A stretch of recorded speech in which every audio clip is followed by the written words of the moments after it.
Aging isn't flipping a switch as soon as you turn 65. Your ability to age well is a lifespan sort of challenge or something that we need to be doing. I tell our college students at Kansas State that the decisions that they're making now as 18, 19, 20-year-olds will affect their ability to age well. The nation is aging. According to the U.S. Census Bureau, by 2040, about 1 in 5 Americans will be 65 or older, up from about 1 in 8 in 2000.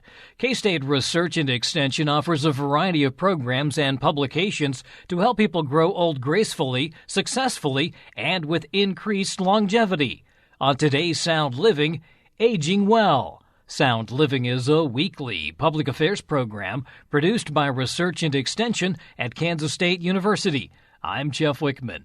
K-State Research and Extension Aging Specialist and Interim Director of the university's Center on Aging, Erin Yelland, says that healthy eating and being physically and socially active are some of the keys to aging well. Erin, you've had a chance to look at some of the statistics and some of the issues facing the aging population, and you were telling me that for the first time we're seeing more older adults outnumbering kids. Yeah, for a long time, we saw that there was always more children, young adults, and middle-aged adults than older adults. And now for the first time, we're seeing that pyramid effect completely switch. So right now, we're seeing more older adults than children. And for the first time in our history, that's the case. So things are rapidly changing when we're looking at ages in our population. Is that primarily because the baby boomers have reached that older adult stage? Absolutely. So the first of the baby boomers turned 65 in 2011. So the oldest of the baby boomers are just now turning 75. Which means that this population is going to continue to rapidly grow. So what are some of the challenges then? I assume this is probably one of those good news, bad news things. Absolutely. So there's a lot of good things. First of all, older adults bring a lot of wisdom and value to society. It's really great that they're able to interact with their children and grandchildren and great-grandchildren. They sort of provide that glue to some intergenerational families. And one really awesome thing in Kansas is that we have the highest percentage in the country of older adults in the rate of volunteerism. That's important because, as you mentioned, then that's a way for them to give back.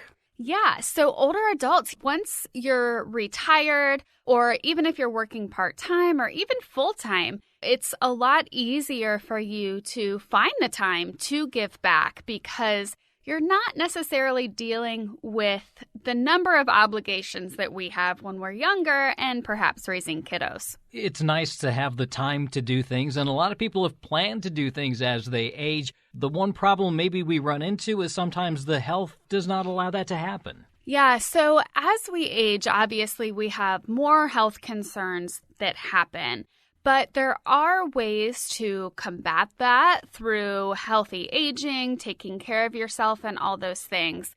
But we're seeing a lot more concerning statistics when it comes to health. But it's important to know that medicine and just different interventions now, they're really good at keeping us alive, but they're not so good at keeping us healthy. Yeah, go into a little bit more detail about that. What are we seeing? We know that Alzheimer's is an issue. What are some of the other issues that older adults are facing? Sure. So by 2050, 12.7 million Americans are expected to have Alzheimer's dementia. We also see that older adults will likely be living within long-term care facilities because they will be requiring that additional care. We also see that heart disease is the number one killer among adults 65 plus. And that can really be attributed to the 45% of older adults that are obese, the 77% of older adults that have hypertension, and the 5 million adults that live in poverty, which obviously greatly affects our health. You mentioned a number of things there in regard to health. So what are we doing to try to combat that? How are we trying to address that issue? So K-State Research and Extension offers a variety of educational programs ranging from healthy exercise, healthy diet, how to manage your diabetes, how to manage chronic disease, even how to take care of yourself as a caregiver. But beyond education, Extension across the country has really been working to implement community initiatives that can help communities be healthier overall and support older adults in their quest for healthy aging. Kind of taking the approach that it really needs to be community engagement. There needs to be some involvement from the community. Absolutely. So we know that only a small fraction of your health is determined by your health behaviors, and the remainder is really due to policy and practices and your environment and all of those things that you're surrounded by every single day that we may not even realize exist, but they're really important. So it's really advantageous to think about the health behaviors and the healthcare decisions that you're making, but also helping to improve the environment in which our community members live. We're also looking at this from a lifespan perspective, meaning that we don't just suddenly turn healthy because we do a few things. We have to do this across the lifespan.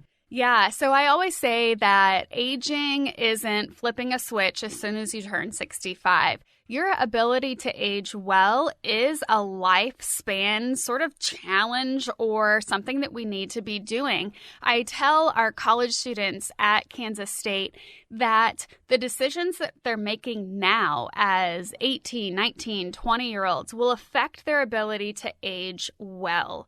So all of the decisions that we make across our lifespan, whether it's taking care of our physical, emotional, mental health, or, having access to healthcare services, utilizing preventative medicine and, getting those screenings and all those sorts of things, all of that contributes to our overall health as older adults. Somehow I see them laughing when you say that, but eventually it sinks in and they realize, yeah, she's right. Absolutely. So it's really funny because some of them are just looking at me like, yeah, right. But the more that I talk about the issue with our students, the more they start to realize that perhaps I might be slightly correct in what I'm saying.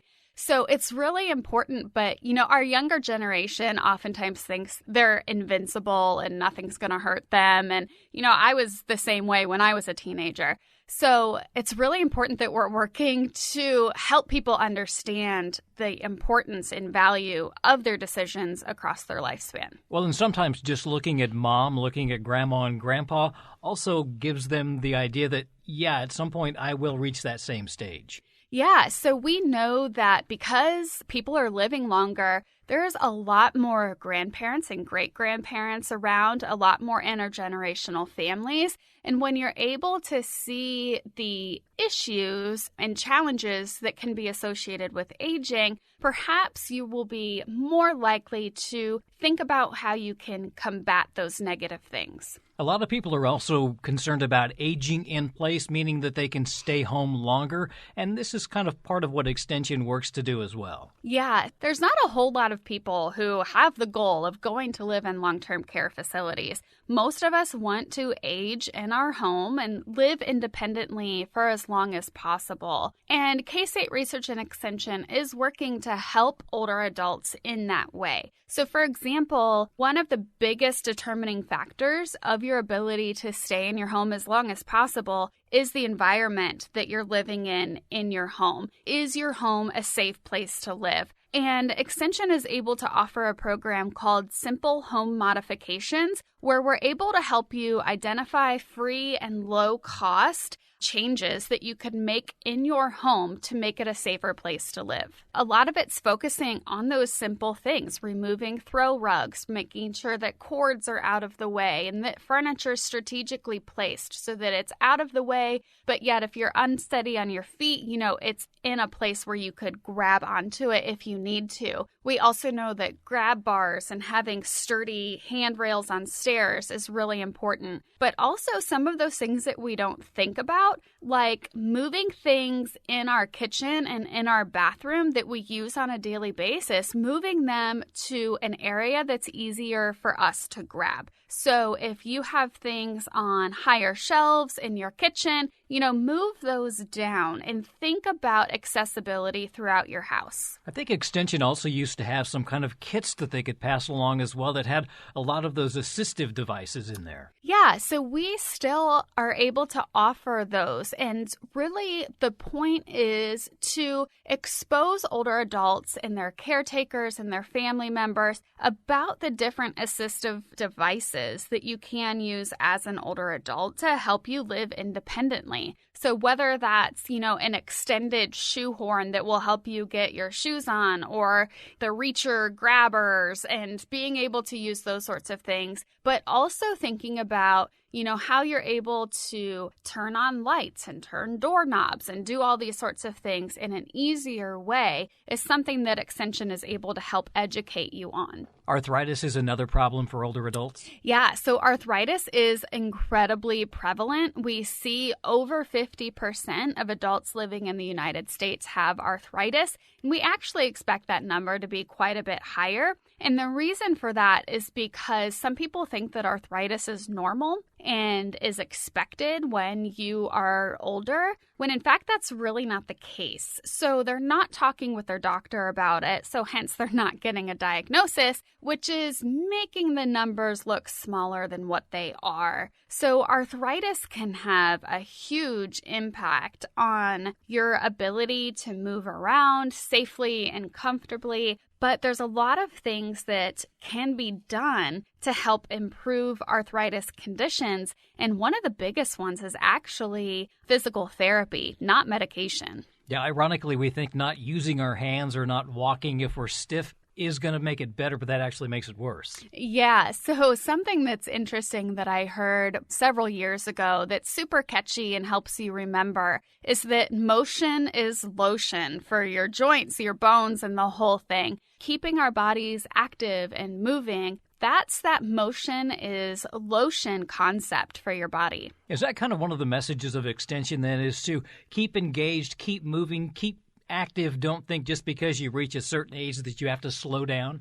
Yeah, so we are constantly working to help older adults maintain active lifestyles, staying engaged in their communities. We know that when folks are more engaged, they're also more likely to be taking care of themselves, whether it's physical or mental health. K-State Research and Extension is really dedicated to looking at the whole body and sort of the holistic approach to healthy aging. There are a number of Extension publications available. One of those is Keys to Embracing Aging. That's probably kind of the overall view. Yeah, so Keys to Embracing Aging introduces 12 keys to healthy living, ranging from physical activity and healthy eating to brain health and staying social, taking care of your finances. All of those different things that research shows will contribute to your ability to age well. There is also an aging program at Kansas State. Yeah, so we are thrilled to be able to offer